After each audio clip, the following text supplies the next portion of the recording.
Hey everybody, I am Dr. Randy Roark and this is the Uncharted Podcast. Guys, I got a great one for you today. I have here my friend Roy Jain. Roy is the Chief Operations Officer at Blue River Pet Care, and I've got some specific questions for him around building systems and operations, like what are some adjustments that can be made to substantially increase a practice's profitability? I'm talking about simple, small changes, and can you sustain the culture of your practice while implementing these changes, or do significant systemic changes fundamentally affect how practices feel when you're there? Blue River has over 200 hospitals, and their big focus is on maintaining and protecting the legacy and culture of the practices they acquire. And so I've always struggled to get my head around, what does it look like behind the scenes when you're running multiple hospitals and they're all sort of their own individual, beautiful cultural selves? And also, you're trying to get systems in place that you know are going to work across this big number of hospitals. That's really what I was looking for today, and Roy has fantastic answers. This episode is brought to you by Blue River Pet Care. Thanks to them for making the episode possible. Let's get into it. And now, the Uncharted Podcast. Welcome to the podcast, Roy Jain. How are you, my friend?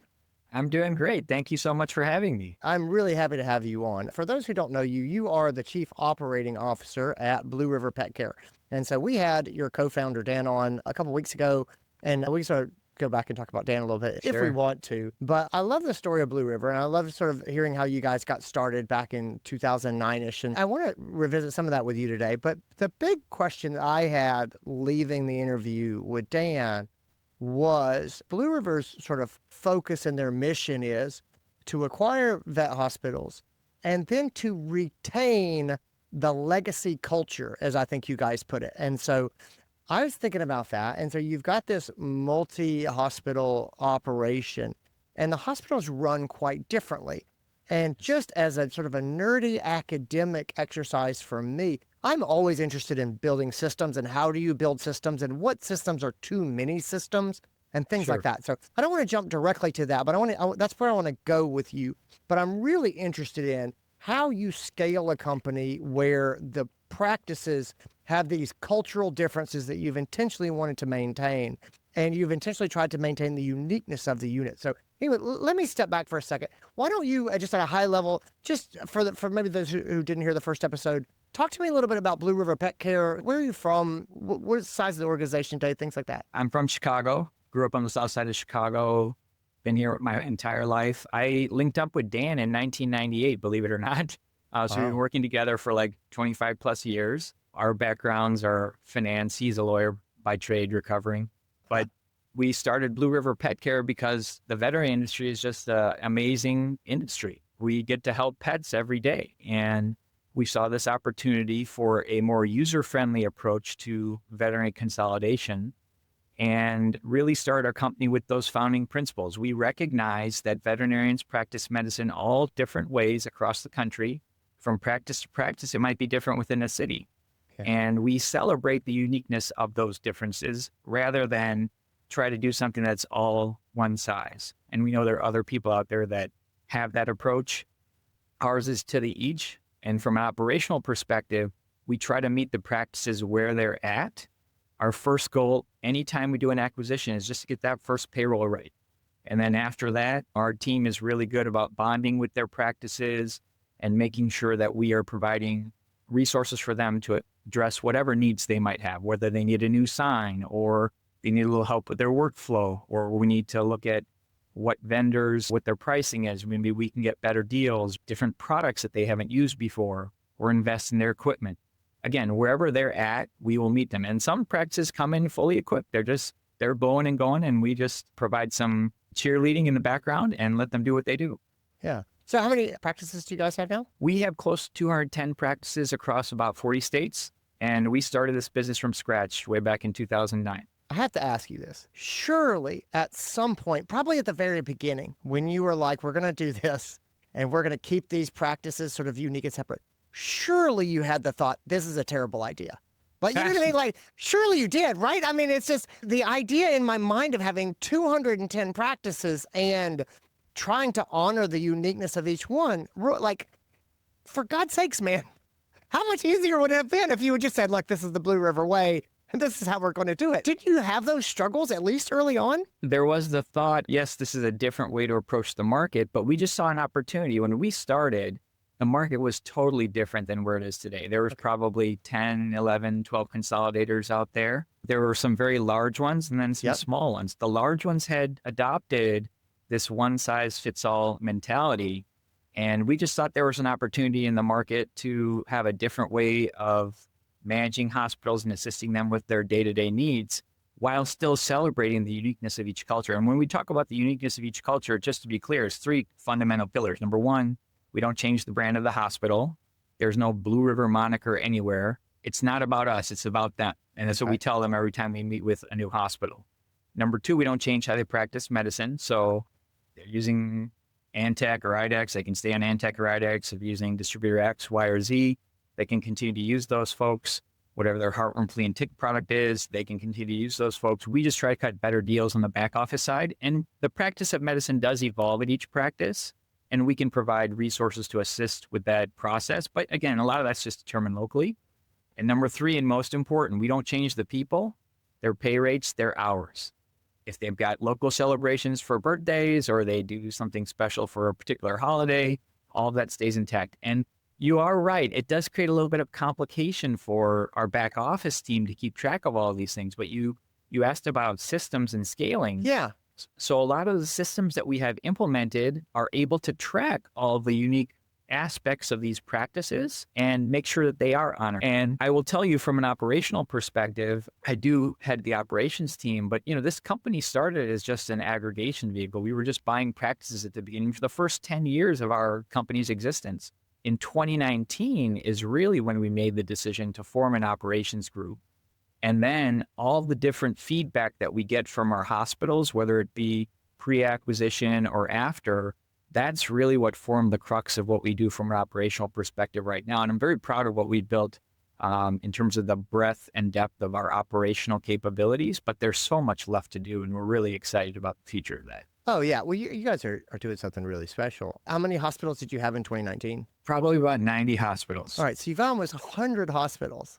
Yes. And you decide what you're talking about, just to be clear, this seems like a fairly large pivot, Roy, to be Huge like, pivot. we're gonna start actually supporting and running these practices as opposed to sort of essentially just kind of holding them as a conglomerate. And so what were your thoughts when that decision was made? Were you excited about this? Were you terrified? Because it's going to fall on you, on your shoulders. You're the operations guy. I actually went to Dan and Ferdy, my two partners at the time. And so I was on the road. I was finding new hospitals and prospecting, and we were offering free consulting advice basically in situations where we weren't meeting as a buy-sell equation. Yeah. And I had a stack of cold calls to make to try to find new hospitals. And I had 5 things going on at our existing hospitals I need to deal with. Okay, Yeah. There's only so many hours in the day. And believe you me, I'm old school. I used to work 80, 100 hours a week. And some weeks I still do. It just depends on what's going on. But there just weren't enough hours. Yeah. So I went to Dan and Ferdy and said, I can't do this. Someone has to focus on operations, and I'm going to stop doing the business development side of things, and I'm going to start focusing on operations.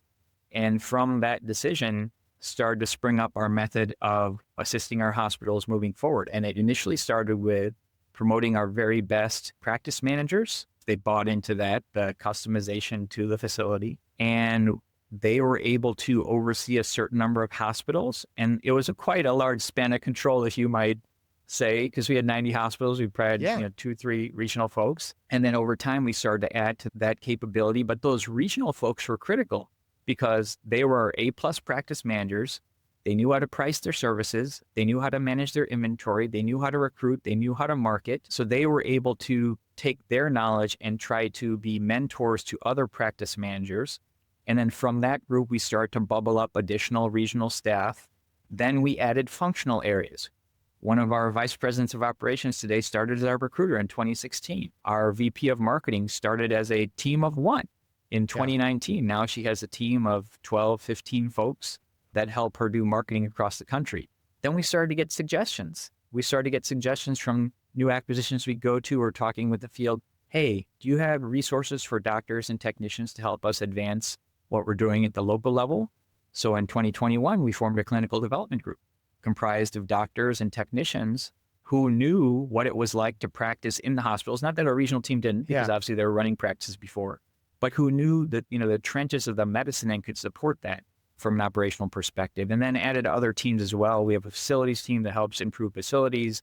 We have a vendor services team that helps negotiate great deals with our vendors, an events team, because now we do a lot of events to help, these in-person trainings or our Blue River annual conference. So there are things like that we built out a huge suite of services from an operational perspective to help our hospitals, again, meeting them where they're at, not dictating this is the way that we have to do things. Yeah. So, I love a lot about that. So the promoting the practice managers up, and I love that you sort of said that you put them into a mentor role, because I was thinking about, because they're not in charge. They're not going in and telling people what to do. It's almost, in my mind, I was more thinking of like a consulting role, and you said they're sort of mentoring. I do think that type of soft touch of, these are resources, we can give you sort of best practices is something, sort of help sort of bring people along and take advantage of their natural desire to be better and to grow and to make their lives easier and their care better. I like that a lot. Earlier, you were talking about when you would sort of make calls on practices and do essentially kind of free consulting and stuff to support practices. Maybe they're interested in selling to Blue River right now, but they still had use of your knowledge. Do you still do that? Do you give advice to vet practices that are looking to improve their operations?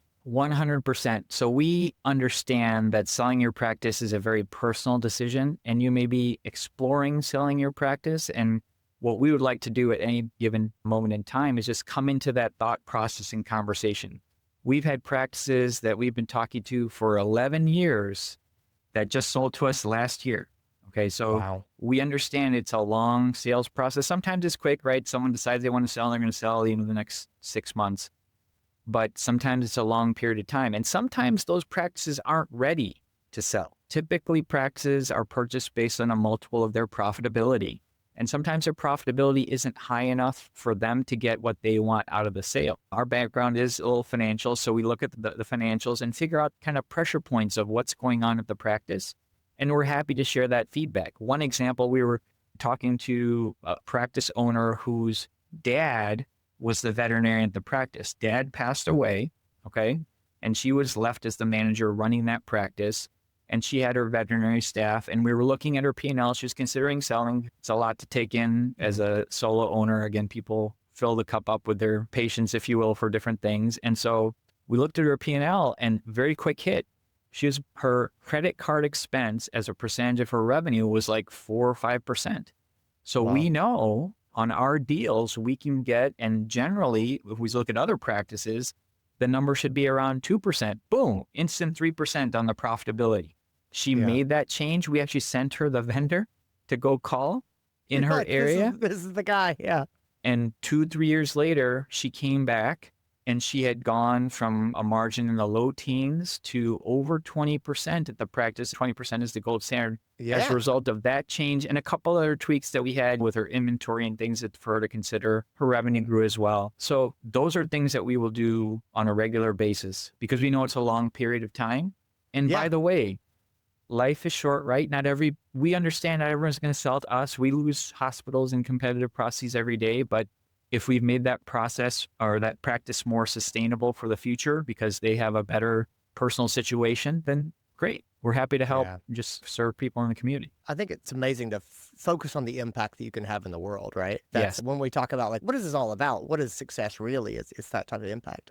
It is. And the other thing that, you've seen this over time, you've consulted, you've run practices, et cetera. Veterinary industry gets picked at on all the different corners, right? So long ago, it was a spay and neuter clinics opening up and taking away that business. Then you've had some online pharmacy specialist people who've taken away a lot of the pharmacy sales for hospitals.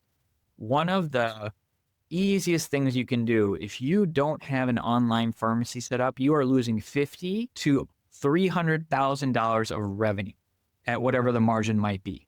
If you're not advertising the same products that those online firms are advertising on your own website for your own account, whether you're setting it up through Vet's First Choice or someone else, you are losing those sales. And it is very easy when Mrs. Jones is in the office to say, Mrs. Jones, we sell this particular brand of heartworm, flea, and tick, and I'd be happy to set you up on AutoShip on your own online platform. And I will tell you, I'm not joking, 50 to 300,000 a year you can bring back into your hospital that you may not even know that you lost. Yeah. And they're not paying any more than they're paying on those competitive websites. So just very simple things that people can do to make sure that those dollars stay in-house, because wages are more expensive, benefits are more expensive. Groceries so all are of more that expensive. helps. Everything's more Everything's more expensive. expensive. Yeah. So all those dollars do help. And by the way, the customer is paying the same price, sometimes less, because your vendor, your rep coming in the door might have a special discount to promote whatever the product is. And you can pass those savings on to your client if you'd like. When did you learn that about your hospitals, Roy? May of 2022. That was when you realized it. Tell me the story about how you realized this. Did you start it with a new practice? That's incredible. I believe it. I've been a big fan for a long time of saying, let's get you set up on others. Let's get this delivered to your home, things like that. But yeah, to tell me about, because you clearly, you know this, you know these numbers, it pops out in your mind. When did you have this epiphany? We make it a point as we became more operationalized. So we used to meet with vendors when we first had our operations. I talked about we started in 2019, and they tell us all about their things. And in the back of my mind, I'm like, we're not ready for this. About 2022, we were kind of staffed up and ready to take on some challenges to try to really move the needle for our practices. And again, inflation was occurring. We went through the COVID period. Things are getting more expensive, what have you. So we're meeting with vendors at the various conferences, and we were talking about online sales. And we were looking over time in terms of time series at our numbers in terms of what our pharmacy revenue was doing in our practices. And they're like, are you sending your scripts out the door, or are you guys doing something for your online? It just triggered the thought. We got kind of excited. We came back and we started talking about how can we do this? And how can we get back some of these sales that are going away from us? And the team got excited about it. And we got a huge chunk of our network really excited about it. And I will tell you, over the last 4 years, we have more than quadrupled our online sales. Wow. And it's just simple things. And our very best practices, we have the online store set up. Our corporate ops team does a great job of establishing those relationships with vendors. People want the practices to grow. They want to provide and by the way, you also know that your client's actually compliant with the various things they need to be compliant with so the pet stays healthy. So people got on board, and man, I tell you what, it's an amazing thing. What else have you got on your list of sort of operational tips? The first one would be, do you have a website, and are you site optimized? Meaning, if you're in a particular town, do the backlinks of your website have, the name of the town in them? Again, that's something that your local marketing person can help you with, or you can pay Google to help you with. That's really important. Second thing is, your clients are now a little bit younger and they're looking for you online. Do you have an ability to have them book an appointment after you're closed in the evening? Do you have a service that helps you, or do you have a link on your website where they can look at your open slots and try to find an appointment when they need one? Those are things that I think are easy ways to make sure that you're serving your clients and making sure that they're not going to the expensive alternatives that are around the neighborhood, whether it be a after-hour service or what have you. They're going to charge them thousands and thousands of dollars. So those types of things I think are really helpful for folks. And then other simple things that you have to agree on as a medical team, making sure you're having one standard product for your heartworm, flea, and tick, or at the most two, so you can streamline your inventory and purchasing so you don't have a bunch of your potential revenue sitting on the shelves or financing inventory. So those are the things I would think of to have quick hits to improve your profitability and have more cash flow in your pocket. The having one type of product on your shelf it's always made sense to me. I'm amazed by how much people struggle to make that happen in their practices. Everybody's always got their favorites and they push back and things like that. Roy, do you have advice for people who are like, oh man, my doctors, they all believe that we should have these different ones? Like, are there ways that you talk to the team? Because again, now we're starting to run into a little bit at the very beginning, you said we don't tell people how to practice medicine, but also there are some significant benefits to getting on the same page about what we're doing. How do you approach a team when you think this is kind of what we need to do, or this is the adjustment that we should make? So if you have 4 doctors and each doctor is using a different product, that's where I think it's just a facilitated conversation. Hey, let's talk about the products. I'm not saying we're going to go from 4 to 1. I agree with you. 1's probably the ideal. But can we go from 4 to 2? Can we agree that there are 2 products here that will do what we need to do? And then you have that conversation. Then people realize, oh yeah, these 2 products do this roughly similar things. Then maybe you can have the next conversation and get them down to 2. If you're going to go if you're going to plunge them into the cold bath, they're going to get really cold really fast. They're going to like it. But if you can have a little bit of flexibility in terms of what your ask is, get them to point A and then get to point B just a little bit down the road, that's probably a good approach on that. That totally makes sense. Let's imagine that we've got a brand new hospital that's going to come in, let's just say. And say it's my hospital, right? So let's say Andy has a hospital and I've got this certain culture. I've got this way of sort of doing things. And you said, hey, you're going to come into the Blue River sort of family. What is sort of the work process to do that? So similar to the creation of the operational team in 2019, at the same time, we created an integrations function. Okay. I think our integrations team is world-class. They have digitized the process. Essentially, we have a way to get the information we need from their practices. So we're going to take stock of exactly what they have in place and make sure that they are best equipped going forward to succeed and to make sure that practice that was created 25, 30 years ago is going to sustain for the next 50 years. But it's not just throwing a whole bunch of stuff at them day one, because that's just setting yourself up for failure. It's a big thing to go through an acquisition process. It's emotional. Yeah. You know, I've had owners who got emotional on the day that the transition occurred. And you have to respect that. And you have to make sure that you take proper care of them at that moment in time. Most importantly, help them serve the pets in a most comprehensive way and their clients in the most comprehensive way in that community. I love this, and it totally makes sense. And I love the, talk about sort of honoring that emotional experience and transition and giving people some time. How do you start so implementation team on it coming in, I totally get that. So you go in, you sort of look at everything and how it's working and sort of say, hey, this is how we can sort of help these people. Then also want to honor the fact that this is a transition for them. We don't want to overwhelm them, sort of as you said. Roy, do you have some sort of a timeline for implementation that you try to do? Are there phases to kind of bring people along? Because this is a high degree of change and change management, no matter who you are. And so, yeah, walk me through that a little bit. When it's time to sort of do these changes, how do you be patient with people who maybe are experiencing some change, but also continue to keep things moving so that you can get the practice sort of where it needs to be? That transition is always hard. And so I've heard people say you rip the Band-Aid off and go as fast as you can and just do it. I have other people go, no, we do this in a very intentional way, in a stepwise manner. What's your philosophy there? The philosophy is, again, meet them where they're at. Some people are ready to go and they want to go 1,000 miles an hour, and we kind of, hey, slow down for a second. Let's just make sure that we pay your people properly or the first couple paychecks. Yeah. And then some people just need a little bit more hand-holding during that process. What we've done over time, I mentioned our regional team. They do a spectacular job because they've been in the seat of being a practice manager. And that's really where the change management happens. For the veterinarians and for the technicians, again, if we're paying them properly, they're seeing the clients and patients as they have been historically. Yeah. The practice manager is the one that probably needs support through this process because they're doing payroll through a different way. They have a new benefit plan that needs to be explained to employees. Yeah. What's the biggest challenge that you feel like you've overcome? So along the way, obviously, there's always been bumps in the road. What was the thing that seemed insurmountable when you came upon it, but now it's in the rearview mirror? There's a couple things. I will tell you, there are still things that are not insurmountable, but you just face them as best you can. I remember our very first acquisition. The day of acquisition, we were recruiting for another veterinarian. It was a growing practice. And we put an ad up, and within 30 minutes, we had 19 resumes.